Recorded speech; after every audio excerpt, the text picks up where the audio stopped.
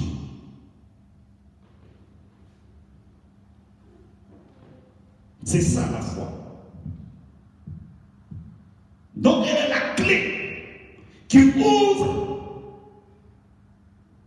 le chemin de la vie éternelle. La foi en Jésus. Donc c'est de cette foi-là que nous allons parler aujourd'hui. C'est de cette foi-là que nous allons étudier et comprendre les caractéristiques de cette foi.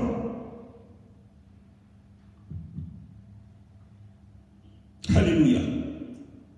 Donc, comme je le disais, dans le domaine spirituel et surtout chrétien, la foi c'est croire en Christ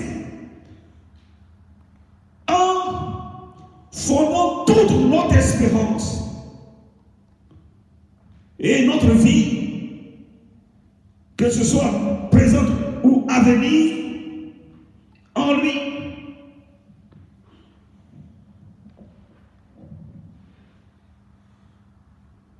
Alléluia. Maintenant, pour soutenir cela, la Bible dit quoi?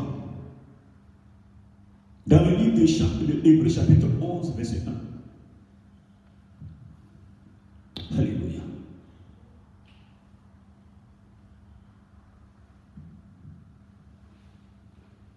Il dit, or, la foi est une ferme assurance des choses. Or, la foi est une ferme assurance Des choses qu'on espère. Des choses qu'on espère. On s'arrête là une minute. Tu espères quoi? Or, espérer veut dire quelque chose futur. N'est-ce pas vrai? Si j'espère manger, ça veut dire dans quelques minutes, je vais avoir de la nourriture pour manger. Donc c'est déjà même futur. Même une minute déjà c'est une futur. Alléluia. Donc la foi, comme le dit ici la Bible, c'est une ferme assurance. Or, quand on parle d'assurance, il n'y a plus de doute dedans. Des choses que tu espères. Tu espères voir ta vie comment?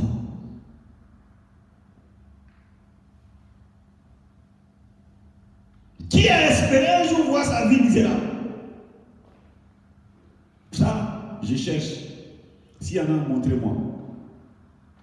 Alléluia. On continue. Une démonstration de celle qu'on ne voit pas. La démonstration de celle qu'on ne voit pas, ce que les yeux ne voient pas, c'est quoi? C'est ce qui est spirituel. Donc vous allez voir que là, il y a deux parties dans ce verset-là. Deux parties dans ce verset. D'où deux parties dans la foi. La première, qui nécessite notre concours. Et puis la deuxième, où nous n'avons rien à faire. N'est-ce pas vrai? Donc quand on lit selon la Bible, la foi a deux côtés. Où nous avons besoin nous-mêmes de notre concours. Et ce concours-là, ce n'est pas physique. C'est abstrait. C'est seulement croire. Sans douter. Et ça, c'est difficile pour l'homme. Maintenant, la deuxième partie, ça concerne Dieu seul. Où Dieu lui seul va faire sa démonstration pour dire que ce que tu crois là, c'est vrai. Et puis crois que ce que Dieu a dit, c'est vrai. C'est tout. C'est ça la définition de la foi. La définition de la foi, c'est quoi? C'est que Dieu dit, Dieu a dit, et puis je crois que ce que Dieu a dit, c'est vrai. Amen. Et puis confiance en lui. Seigneur, ce que tu as dit là, je crois que c'est vrai. Puis j'ai confiance en toi. Puis je ne doute même pas. Tu dis, quand quelqu'un m'a dit, je suis passé mettre sur, vous êtes guéri, pas que vous serez guéri. Passez mettre sur, vous êtes guéri, pas que Seigneur, tu dis, pas de mettre sur, je suis guéri. Je crois que c'est vrai, puis je suis guéri, puis j'ai confiance. Pendant ce temps, tu touches la maladie là. Tu vas chez le docteur du cancer encore là. Dans 2 jours, tu vas mourir.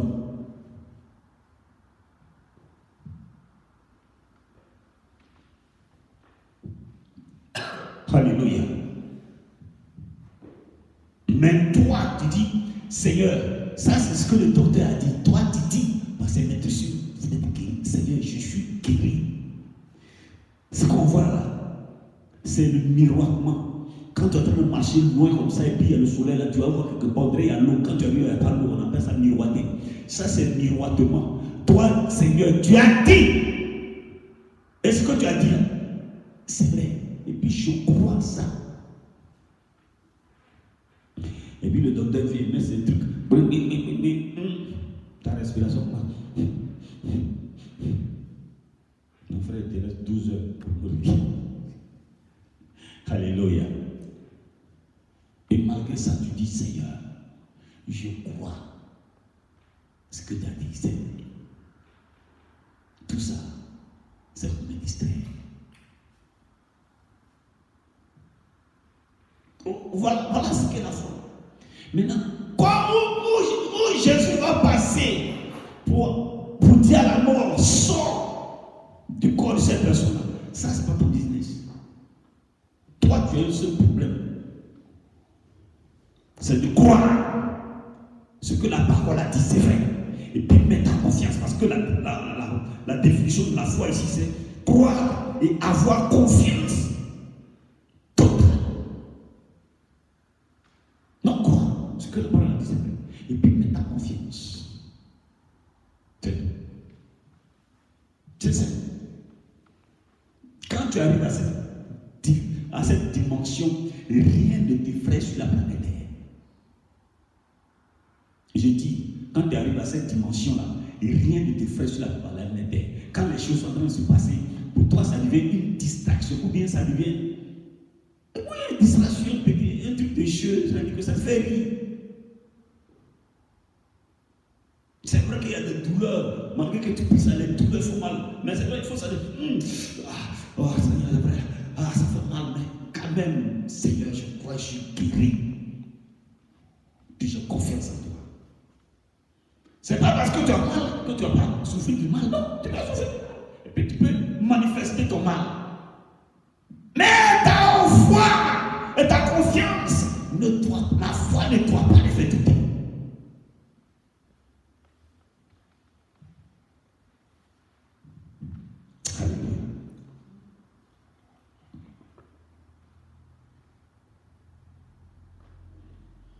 Maintenant,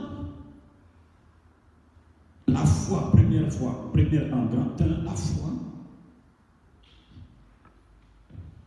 en elle-même chez le chrétien, qu'est-ce que la foi? Qu'est-ce que la foi? Alléluia. Nous allons parler un peu de la foi chez le chrétien. La foi est la source et le centre de la vie religieuse. Je reprends. Chez le chrétien, la foi, c'est la source et le centre de la vie religieuse du chrétien, de l'enfant de Dieu. La foi, c'est la porte d'accès. Je précise. J'ai dit la foi, c'est la porte d'accès à la vie en Christ. Car pour accéder à Dieu, il faut avoir la foi dans la parole de Dieu qui est Jésus. Alléluia.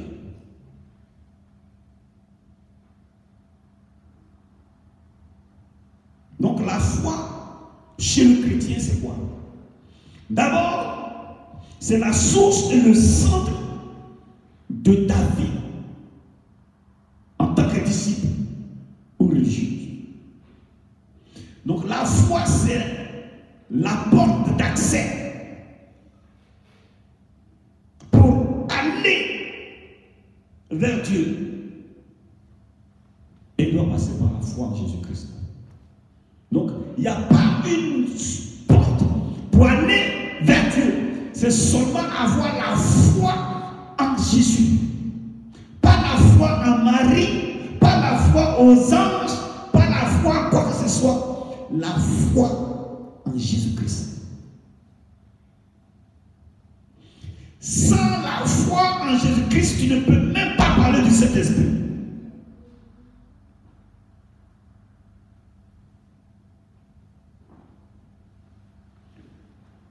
Parce qu'avant d'accéder au Saint-Esprit, le Saint-Esprit n'est pas dehors, il est dedans. Il faut que tu passes par la porte qui est Jésus d'abord. Et puis c'est là que tu as croisé le Saint-Esprit. Parce que le Saint-Esprit est réservé pour ceux qui ont la foi. Alléluia.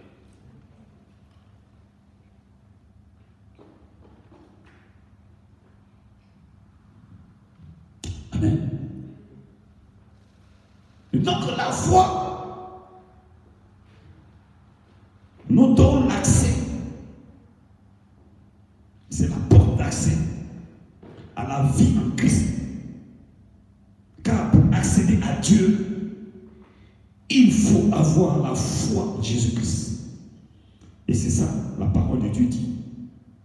Dans Hébreux chapitre 11, verset 6. Hébreux chapitre 11, verset 6, la Bible dit quoi? C'est clair. Il dit, nul ne peut être agréable à Dieu sans la foi. Est-ce que je peux avoir un micro, s'il vous plaît? Verset 10, hein? Verset 6.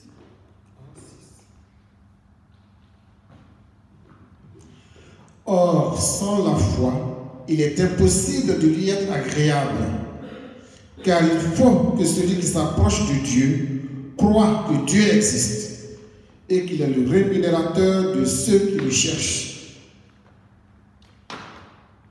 Amen. Alléluia.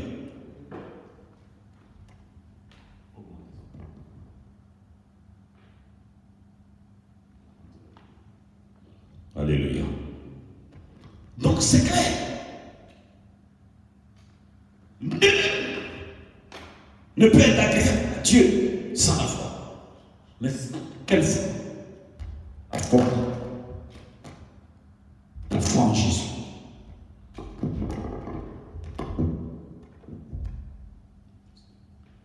Amen. Donc, tous ceux qui vont passer par Marie, qui vont passer par les anges, tout ça c'est des conneries. Vous êtes hors la plaque. Et aujourd'hui nous parlons de la vraie foi. C'est croire en Jésus, mettre sa confiance en Christ. J'ai vu des frères, quand ils sont allés en Israël, ils sont devenus judaïstes. Et ils sont un peu sérieux. Ils sont un peu sérieux. Jésus seul est le chemin. Jésus seul est le chemin qui conduit à Dieu. Il n'y a pas deux, il n'y a pas trois. Alors, je voulais donner un appel à vous les catholiques. Arrêtez de tuer la créature de Dieu. Je vous en supplie. Et puis c'est difficile de faire sortir un catholique de cet engrenage-là que quelqu'un qui ne connaît même pas Jésus encore. Tellement ils sont ancrés en une foi en Marie. Mais si vous savez ce que Marie subit à cause de vous, vous allez arrêter. Marie, dans le ciel là-bas, chaque fois elle pleure à cause de vos conneries, des légions de Marie, légions de démons de Marie.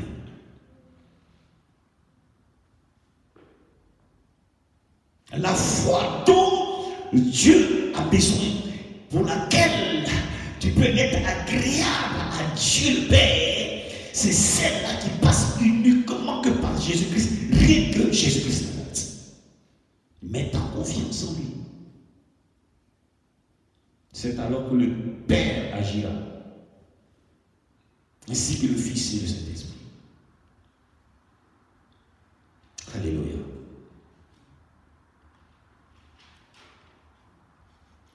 Deuxièmement, la foi, c'est le fondement de notre foi. Pour te prendre quelque chose,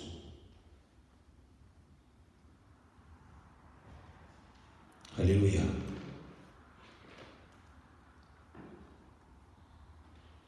Donc, le fondement de notre foi, pour entreprendre quelque chose, il faut avoir d'abord la foi en Jésus. Mais pour celui qui dit qu'il est chrétien, doit être en Christ d'abord. Car Christ est la porte de toutes choses. Qu'est-ce que je veux dire ici? Quand tu dis que je veux faire quelque chose selon Dieu, il faut que la première des choses pour qu'on puisse discuter, on puisse même réfléchir, ou bien on puisse prier pour que tu reçoives le baptême du Saint-Esprit, ou bien on puisse faire quelque chose, d'abord c'est Jésus d'abord. Sans Jésus, il n'y a pas de discussion. Amen. Parce que Christ est la porte. Amen. Donc ça, c'était juste le premier point, le grand 1. En ce qui concerne la vie chrétienne. Donc il faut savoir pourquoi j'ai la foi. Pourquoi j'ai la foi. Et cette foi, la source de cette foi, comme je l'ai dit, c'est Christ et rien que Jésus-Christ. Donc avoir confiance en Jésus. Mettre sa confiance en lui, croire en lui. Mettre son espoir en lui. C'est-à-dire, mon futur, là, mon espérance, là, c'est en Jésus seul. Ce n'est pas dans mon travail. Ce n'est pas dans mes projets. Non, non, non. C'est en Jésus-Christ de Nazareth. Tout ce que tu fais doit concourir à améliorer ta relation avec Jésus. Je deviens prospère et riche pour que j'ai les moyens nécessaires pour bien faire l'œuvre de Dieu sans contrainte. Voilà pourquoi je cherche à être riche. C'est-à-dire que si je suis riche et puis aujourd'hui je rentre dans quelque part, je dis nous allons entreprendre de construire un bâtiment pour l'œuvre de Dieu, la maison du pasteur, ceci, cela, ce soit dans l'objectif, que c'est dans l'intérêt de Christ. Donc, je cherche à être riche de telle sorte que je ne sois pas coincé ou je ne me tourne pas vers les dîmes et les offrandes de l'église ou bien de certaines personnes. Non. Pour cela, je cherche à être riche. Comme ça, j'ai la main libre pour faire librement l'œuvre de Dieu. J'ai trouvé une vieille femme veuve qui n'a rien, qui dort dans un petit coin et puis que je vais enlever dans la pauvreté. Il faut que je le fasse librement, sans me tourner encore vers l'église. Ah, voyez, viens s'asseoir, on va discuter. Non! Quand tu mènes une vie dans ce sens-là, tu es sur la foi véritable de Dieu. Donc toute chose dans ta vie doit concourir pour la gloire et l'élévation de Dieu. Ta vie doit refléter la chose que Dieu veut. L'intérêt de Christ, de Dieu le Père et Dieu le Fils. Alléluia. C'est ça la véritable foi. Donc la richesse n'est pas mauvaise. L'argent n'est pas mauvais. Quand tu cherches la foi, tu cherches l'argent, c'est pas mauvais. Mais ta foi doit concourir à prendre ce bien-là pour glorifier ton Dieu. Tu ne dois pas avoir ces moyens-là pour show off, pour se faire voir. Que tu passes, on dit, il a peur, oh, il est choquant, il est ceci, cela, et puis tu deviens arrogant, tu deviens orgueilleux. Non. Quand Dieu te bénit, que tu as la foi en Christ, tout ce que tu fais doit concourir à devenir. Quand on te voit, on doit avoir la foi en Jésus-Christ de Nazareth.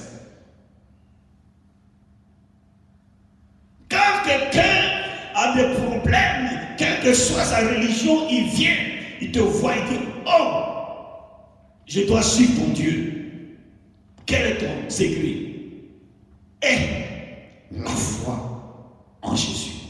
Crois en Jésus. Mets ta confiance en Jésus. Mets ton espérance en Jésus. Car c'est Jésus qui a fait ce que je suis. Voilà pourquoi je t'aime.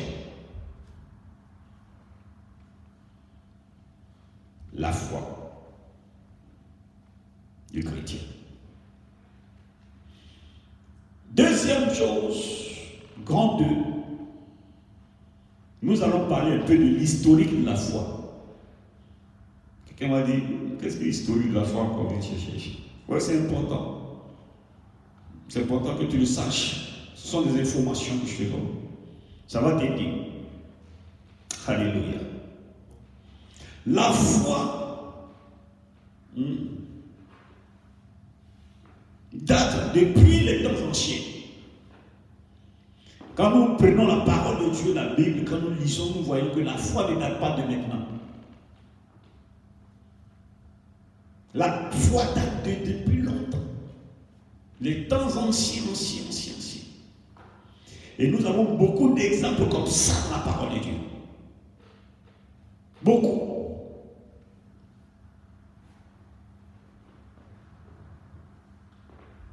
Un exemple très frappant quand on lit la parole de Dieu qui démontre la foi, c'est le patriarche Abraham. Abraham, la Bible dit, Abraham a eu la foi. À telle enseigne qu'il partait même sans savoir où il partait. Tellement il a la foi. Ça veut dire que tellement il a la confiance en Dieu qui lui a apparu et qui lui a parlé. Et puis il a mis sa confiance en lui et son espoir en ce Dieu-là. Et que Dieu a accompli sa parole. Donc la foi ne date pas de maintenant. Et cela, nous pouvons le voir dans le livre de Genèse chapitre 12, le verset 1. Et puis Genèse chapitre 15, verset 6. L'Éternel dit à Abraham, va-t'en de ton pays, de ta patrie et de la maison de ton père, dans le pays que je te montrerai. Je ferai de toi une grande nation, et je te bénirai, je rendrai ton nom grand, et tu seras une source de bénédiction. Je bénirai ceux qui te béniront, et je maudirai ceux qui te maudiront.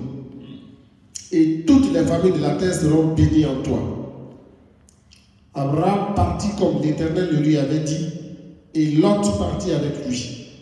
Abraham était âgé de 75 ans lorsqu'il sortit de Charan. Amen. Amen. Donc Abraham partit comme l'Éternel le lui avait dit. Ça, c'est la foi. Donc la foi ne date pas de maintenant. Genèse chapitre 15, verset 6. Abraham eut confiance en l'Éternel. Là, Abraham eut confiance en l'Éternel. Oh, la foi, c'est avoir confiance en son Dieu, sans douter. Qui le lui imputa à justice. Le lui imputa à justice. Voilà pourquoi aujourd'hui, Abraham a possédé la paternité de la foi. Et puis nous sommes appelés aujourd'hui enfants d'Abraham. Et qu'on dit Abraham est le père de la foi. C'est là que c'est sorti. Donc la foi n'est pas d'aujourd'hui. Elle date de longtemps. C'est ça l'historique de la foi. Donc toi qui as la foi aujourd'hui que Jésus utilise, il faut être humble. Parce qu'il y a longtemps, ça existe. Donc quand on devient enfant de Dieu, et puis le Seigneur commence à nous utiliser avec une petite option, où il ouvre les portes avec quelques moyens, nous devons comprendre qu'il y a longtemps que cette foi existe et que Dieu, longtemps que Dieu faisait cela. Et quand vous lisez la parole de Dieu, vous allez voir que Dieu a rendu Abraham riche et prospère. À tel enseigne qu'ils ne pouvaient même pas vivre ensemble avec son neveu Lot. Ils étaient obligés de se séparer à cause de la richesse. Ce n'est pas à cause du péché, Abraham s'est séparé de son neveu. Non, c'est à cause de la richesse que Dieu lui a donnée. Parce qu'il a eu confiance en son Dieu. Il a mis son espérance en son Dieu. Il a cru. Dieu dit, va, il est parti. Est-ce que tu as la foi? Est-ce que tu as la foi? Quand le Saint-Esprit te parle, est-ce que tu fais? Laissons cet esprit même loin. Quand la parole de Dieu te parle, est-ce que tu as confiance et que tu crois? Toi qui as tellement de souffrir de maladie, la parole de Dieu dit, parce que tu es guéri. Est-ce que tu crois? Est-ce que tu as la foi? Toi qui m'écoutes actuellement, tu as des difficultés dans ton foyer. Est-ce que tu crois que Jésus a déjà réglé ça? Est-ce que tu crois que ton mari a déjà changé au nom de Jésus? Ou bien quand tu rentres dans ta maison là, ce démon là, mais il va devenir démon sur toi. Tout à l'heure on va arriver à cela. Comment utiliser la foi? Alléluia. La foi. L'historique de la foi. Donc il y a beaucoup d'exemples comme ça. Abraham a tellement eu la foi au point de pouvoir sacrifier même son fils pour Dieu. Il a voulu sacrifier son fils pour Dieu. Et puis Dieu lui a dit, non, arrête.